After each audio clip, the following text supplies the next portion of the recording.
Hi, and welcome to episode 98 of Toke Signals TV. It's good to see you back again. I'm Steve Elliott, the editor at tokesignals.com, and I'll be guiding you through the news. First, let's look at our bud pick of the week. We've got some gorgeous god bud here for you. These flowers tip the scales at 29.75% THC, and I found these at Integrative Medicine right here in my hometown of Kingston, Washington. Let's do the news now, shall we? In Ohio, the Buckeye State could become the first in the Midwest to legalize marijuana. It could become the fifth state overall to do so under a measure that qualified on Wednesday for the state's November 2015 ballot. The measure itself, however, remains controversial as it basically hands control of the state's legal cannabis industry to a handful of entrepreneurs. Ohio Secretary of State John Husted rules that Responsible Ohio advocates and hired workers gathered enough valid signatures, more than 320,000, to qualify. The measure will appear as Issue 3 on the statewide ballot for the general election on November 3rd.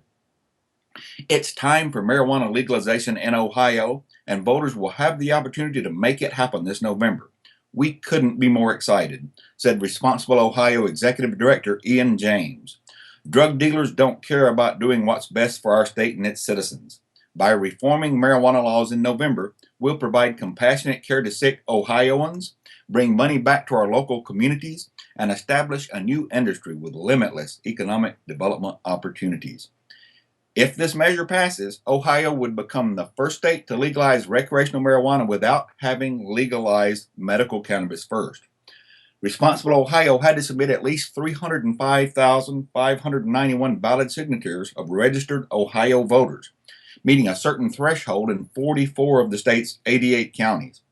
The group initially fell short, but it was able to hit pay dirt with a second batch of signatures. Of the 91,541 supplemental signatures submitted by Responsible Ohio, 44,185 were determined valid. That number was added to 276,082 valid signatures already submitted on June 30th, for a total of 320,267 signatures. The group reported spending almost $2.5 million through June to pay signature gatherers. The Ohio Ballot Board, a bipartisan panel led by Secretary of State Husted, will write the amendment summary for the ballot. It would allow adults 21 and older to buy, possess, and grow cannabis in limited amounts. Commercial marijuana, which would be taxed, could only be grown on 10 pot farms owned by, you guessed it, the campaign investors of Responsible Ohio. Cannabis advocates have criticized the plan, saying it would codify a marijuana monopoly into the Ohio Constitution. In Oregon this week, draft rules were issued for that state's recreational marijuana sales. Oregon marijuana dispensaries that plan to make recreational sales to people 21 and older must first tell the state health authority and record the birth dates of shoppers, along with the quantities of cannabis they buy, under these draft rules issued on Wednesday. Marijuana dispensaries are also required to prominently post a sign at the entrance, letting consumers know they are either serving both the medical and the recreational markets, or that they are a medical-only shop. The guidelines for early recreational sales are the first of several sets of rules to be crafted by the Oregon Health Authority for the marijuana program, according to Program Administrator Steve Wagner. The agency will also issue rules for processors, growers, testing labs, serving sizes, and labeling, according to Wagner. Recreational sales are set to begin on October 1st in Oregon medical marijuana dispensaries, which choose to become a part of the recreational program. Wagner said the public, including dispensary owners, will have about 1 week to comment on the rules. Also in these draft rules, dispensary staff members must distribute with every recreational marijuana purchase a state-issued information card about cannabis. The state will continue tracking the names of medical marijuana patients, but recreational shoppers' names will not be tracked. The state will require only that dispensaries record the birth dates of people making recreational marijuana purchases. Dispensaries aren't allowed to sell more than a quarter ounce of marijuana to a recreational customer. Nothing in the rules, however, prevents that customer from going to the next shop down the street to buy some more. The reality is we don't have a good process to prevent a person from going from one dispensary to another, Wagner said. We'll choose to interpret that as a good thing, man. The state is still developing a cannabis information card to accompany all recreational marijuana purchases. The state will also require shops to display state-issued posters related to poison, oh dear, prevention, pregnancy warnings, and Oregon's Educate Before You Recreate campaign. The requirement to record a customer's birth date and quantity of marijuana purchases is just overreach, according to Don Morse. He owns a Portland dispensary called the Human Collective. But for the time being, if this is what we need to do in order to have safe access, then the consumer will have to decide for themselves whether it's worth the risk, Morse said. In Alaska, yet more legalization news as marijuana advocates call for home growers to be able to legally sell weed. Home cannabis growers in Alaska need a way to enter the legal marijuana market, a group of advocates said on Tuesday at the first public hearing dealing with legal marijuana businesses in the Fairbanks North Star borough. Most of the entrepreneurs are waiting to start a small boutique-sized facility in their home, according to Sean Tack of Fairbanks. He's treasurer of something called the Alaska Marijuana Industry Association. No one would even know that it is next door to them, as they don't even know now most of the time, he said. Tack was among 7 people to testify before the Planning Commission on an ordinance which defines zones which allow cannabis dispensaries and companies. Under this measure, no marijuana commerce would be allowed in residential zones. The Borough Assembly will have the final vote on the measure. The details of this measure, according to Deputy Planning Director Kellen Spillman, are that heavy industrial zones are the most permissive for marijuana commerce. Cultivation, testing, manufacturing, and retail would all be allowed in heavy industrial zones. Cannabis cultivation would be allowed in agricultural and general use districts, but large facilities would be conditional and involve public hearings. Retail cannabis stores would be allowed in commercial and industrial districts. Product manufacturing would be allowed in multiple zones, though sometimes it would be conditional and involve a public hearing. General use zones, which means most of the borough, would require a public hearing for most businesses except small indoor cultivation facilities and testing facilities. This ordinance provides buffer zones around places that cater to children, including schools, playgrounds, and public pools. The black market will continue in Alaska if homegrown cannabis isn't allowed to enter the legal market, according to John Collette, who said that he had black market growing experience. Collette pointed out that people already grow cannabis at home. Some marijuana supporters question the need for buffer zones and public hearings for the new industry. A lot of the things proposed in here are unnecessary and more restrictive than needed, Mystique Lockery said. 2 people, including Mary Lee Bates, who operates a shelter for homeless youth, actually wanted larger buffers around youth centers and more regulation of the cannabis industry. In Washington State this week, we had a top marijuana advisor step down. The bureaucrat who helped implement Washington State's recreational marijuana law and dismantle the state's medical marijuana program is stepping down. Randy Simmons, deputy director of the Washington State Liquor Control Board, said this year's, quote, difficult legislative session played a factor in his decision. Battles erupted as moneyed I-502 interests lobbied the Washington legislature to fold the state's medical marijuana industry into the recreational side. That happened, effectively channeling all patients through I-502 stores and shutting down access through medical dispensaries statewide.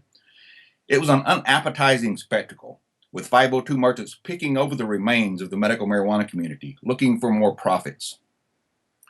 It was a hard legislative session, Young complained, evidently feeling patients should have uncomplainingly been led down the primrose path of eliminating medical dispensaries. I felt tired of all the battles going on, he said. Simmons, 63, is leaving his job at the Liquor and Cannabis Control Board at the end of August to take a senior administrator's job at the Washington Department of Revenue. He said he's looking forward to a less stressful job. The new cannabis industry seemed to change after I-502 stores opened last summer, according to Simmons. With people hiring lobbyists, it shifted from let's do something exciting to, like everything else in American society, what can I get for me? Simmons just couldn't resist taking a last shot at the medical marijuana community he evidently so despised. There's this feeling in the medical world that they're entitled, he said of medical marijuana advocates in the state. Some on the medical side are truly compassionate about the patients. Some are truly compassionate about making money, he said. Of course, I-502 author Allison Holcomb, who recently called for the arrests of medical marijuana dispensary owners in Washington, thinks the job Simmons has been doing is just peachy keen.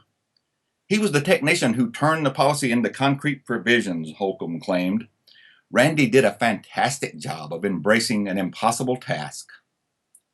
Simmons gave himself a C- grade, saying his chief regret was that the LCB didn't move faster to license recreational marijuana merchants. He said the agency's 20 investigators were at first overwhelmed by more than 7,000 applications. This, mind you, despite the fact that practically every cannabis expert in the state warned them it was going to happen. Simmons actually defended the widely criticized lottery system used by Washington state to award licenses for retail stores, and which delayed openings since some winners viewed the licenses as golden tickets to be held or sold. In Israel this week, we learned that medical cannabis could be worth more to that nation than natural gas. Israel's natural gas reserves off its shores are considered a boon to that nation's economy. But the general consensus Thursday at a conference was that Israel is missing an even bigger opportunity in the field of medicinal cannabis. The conference on how Israel's farmers could benefit from the global market for medical marijuana was hosted by the Israel Loss Adjusters Association. The cannabis market in the United States alone stands at about $35 billion a year, according to Doron Havkin, chairman of the ILAA. Are we able to give up revenues from this market? Havkin asked, arguing that the government could help Israel's struggling farmers in the Arava by declaring it a closed zone for growing export-oriented medical marijuana. Nearly 6,000 acres of land are waiting for such development, according to Havkin. The economy would be the biggest beneficiary if Israel grew medical cannabis, according to Dr. Tamir Gadot, CEO of the Pro-Medical Marijuana Agricultural Association Breath of Life. The economic potential of growing big cannabis is greater than that of the gas, he said. The doctor said that the government should recognize that medical marijuana is a legitimate pharmaceutical industry. Ernst & Young estimate the value of Israel's gas reserves at $52 billion. In 2012, Israel's agricultural exports amounted to $2.4 billion. But cannabis cost a lot more than oranges and decorative flowers, which were that year's chief exports. Cannabis is used as a medicine, and we should look at it as an agricultural product in every way and give it an export license, said Meretz MK Tamar Zandberg, who chairs the Knesset Committee on Drug and Alcohol Abuse. This proposal even found an unlikely advocate in the far-right former Likud MK Moshe Feiglin, who said his wife, who suffers from Parkinson's, has found relief from cannabis. We have to make a break from some deeply held beliefs, Feiglin bravely said. Israel will miss the boat on medical marijuana if it doesn't take action soon, warned Amos Regev, an appraiser for the ILAA. Cannabis is a path to a better future, Regev said. Agriculture will blossom, crime will subside, and the sick will enjoy a better quality of life. If we don't do this, somebody else will do it instead of us.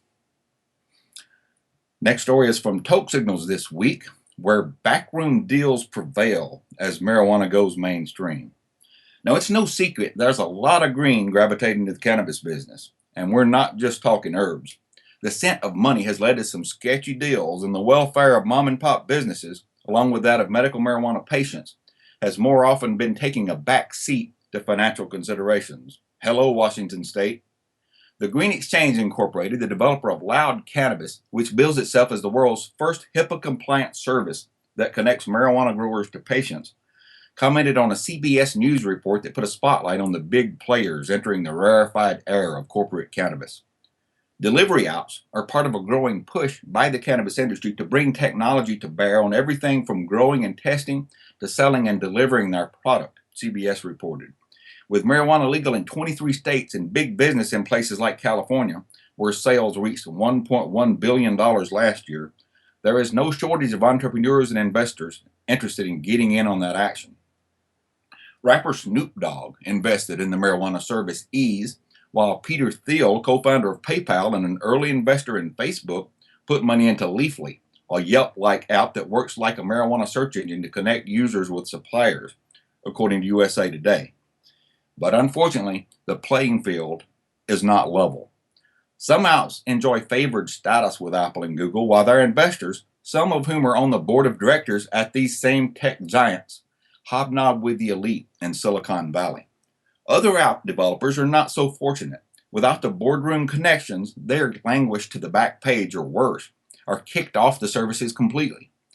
Consequently, although several apps function more or less the same, one will get front page status while the others get kicked off the virtual shelf. The Loud Cannabis app was created to provide a farm-to-table direct link between growers and medical marijuana patients. The app, which debuted last summer, was recently kicked off the Google Store, while others with big-name backers remain. We are farmers, not Silicon Valley executives, according to Joshua Artman, founder and CEO of Loud Cannabis. It's sad to see Wall Street-type backroom deals, with favored status going to the big guys with lots of money, while the independents get kicked to the curb. There is definitely a double standard here, Artman said. The mission of Loud Cannabis, according to Artman, is to serve a co-op of growers along with medical marijuana patients who want the freshest organic cannabis available. We had no indication they were going to pull the rug out from under our feet, Artman said. The pathway for small companies is challenging, according to Artman. Unfortunately, it looks like legal marijuana is turning into big tobacco, with billionaires and big corporations running the show. In Kentucky this week, we had a sheriff's office asking drug dealers to turn in their rivals. Is it the American way? A sheriff's office in Kentucky is encouraging drug dealers to turn their rivals, counting on old-fashioned greed to help them make arrests. The Franklin County Sheriff's Office on August 3rd posted a flyer on its Facebook page. Attention drug dealers. The flyer, which features a marijuana leaf, reads, "Is your drug dealing competition costing you money? We offer a free service to help you eliminate your drug competition," the flyer reads. "Report your competition to us." Franklin County Sheriff Pat Melton claimed the post was funny, but the Sheriff's Department isn't joking. At the bottom, people are asked to fill out information about the drug dealer they are reporting, including the dealer's name and vehicle. It is a great idea and hopefully spurs some more action on our tip line, posted the Franklin County Sheriff Facebook account. The post had gotten 941 Facebook likes and 3,079 shares as of Friday afternoon. Before we go this week, we have a must-read. Of course, this past weekend was HempFest weekend, and I had an experience after a decade of attending HempFest that I had never had before at HempFest. One of the booths was openly dealing weed. And make no mistake about it, it's been easy to score weed at HempFest every time I've ever gone. And I've written about that before, to the irritation of those who prefer to keep such things stuffed tightly in the closet. I got some pretty good herb, for instance, during Vivian McPeak's "Don't Buy Weed at HempFest" speech back in 2013. But whatever, it's no real secret that HempFest is an open-air weed market each and every year. It's also common knowledge that the festival is quite a popular party destination for teens and young people. But the actual vending of cannabis from a rented booth breaks new ground, as far as what I personally witnessed. You can see the photos on tokesignals.com. Until next week, stay lifted.